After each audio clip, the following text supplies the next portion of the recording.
first step is to unplug the range or shut off the circuit breakers for the range. Electric ranges have two breakers that are often but not always connected. Shut off both breakers. Open the door completely and remove the screws from the bottom front lip of the glass cooktop frame. Carefully pull the cooktop assembly slightly forward to release the front lip from the front support bracket. Lift the front of the cooktop to release the frame sides from the support bracket, and then pull it forward to release the hinge tabs from the slots in the backguard. Lift the front edge of the glass cooktop and prop it open, placing the prop at the center of the cooktop's front lip, where it's most stable. Be careful not to damage the oven insulation when propping open the cooktop. Disconnect the wires from the oven door switch.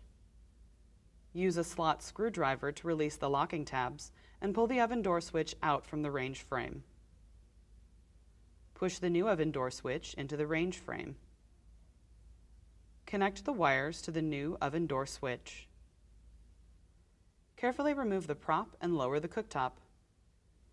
Tuck the front lip of the cooktop frame under the front support bracket and lower the sides over the ends.